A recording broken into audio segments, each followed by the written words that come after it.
This image, which you can see on my left, is the image of Sanchi Stupa, one of the very famous stupas in India. The Sanchi Stupa is like a half ball or a hemisphere. The stupa is built on a platform, the center of which consists of the buried relics of Buddha or other important monks. Wondering what relics are? Relics are the remains of the body like the teeth, bones, hair, etc. The hemisphere is closed and one cannot enter it. There is a pillar that rises above the stupa and topped by umbrellas. The stupa is generally surrounded by a stone fence with decorated gateways. These stupas were built during the time of Ashoka with mud bricks and wood, and the later were made of stones. But what do these stupas convey? There are many meanings for a stupa. The stupas represent Buddha. It is also believed that the dome of the stupa represents the universe, and the central pillar is the axis around which everything revolves. It is believed to be a link between the earth and the heavens. The pilgrims worship the stupa by offering flowers, going around it, and by meditating in front of it. Do you know which other places in India consist of these stupas other than Sarnath? The archaeologists have found stupas in many places in Andhra Pradesh, like Amravati, Bhattiprolu, Ramatritham, Salihundam, etc. A crystal casket consisting of the relics of Buddha was found in excavations at the Bhattiprolu stupa. The Amravati stupa in the district of Guntur is the most famous stupa in Andhra Pradesh. The Amravati stupa in Amravati in Guntur district was built during the Satvahana rule around 1900 years ago. The flying figures on the top of the stupa are supposed to be the gods from heaven who have come to worship the Buddha. The Amravati stupa is just a heap of remains today. Here you can see visuals of how the stupa looked 1900 years ago. In the earlier days, the stupa was covered with panels which consists of sculptures of Buddha and his teachings. The panels were found by the British and were taken away by them to London. Some of them panels remained in the Madras Museum. The other important stupa in Andhra Pradesh is the stupa of Nagarjuna Konda.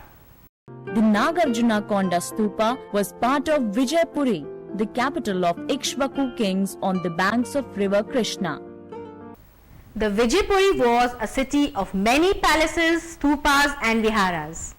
It also consisted of a well-designed amphitheatre and ghats that led to the river Krishna. The entire city of Vijaypuri has submerged eventually in the Nagarjuna Sagar Dam. Many sculptures and a few other archaeological remains have been preserved in a museum nearby. These sculptures panels help us in getting an idea of how people lived then. As the time passed, the sculptors began to make large and complete figures unlike the sculptures we have seen here.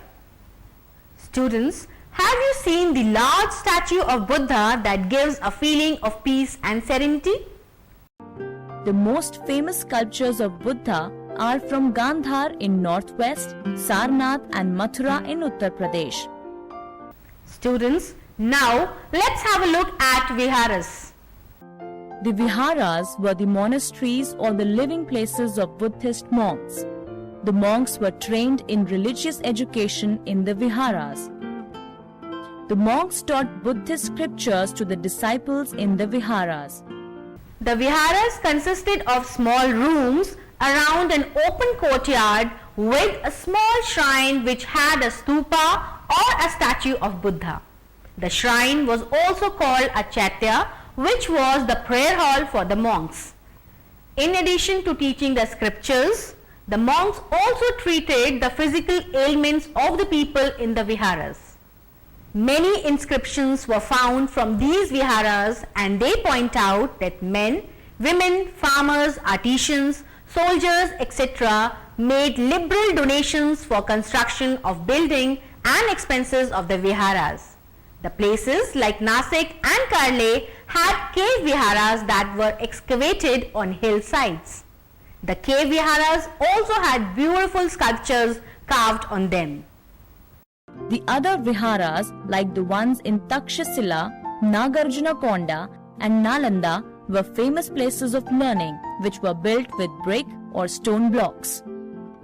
The Buddhist holy places have attracted many pilgrims from other countries. Chinese pilgrims like Fa Hin, Xing and Huanzhang visited various places that were associated with Buddha and the other monasteries. Wondering who pilgrims are?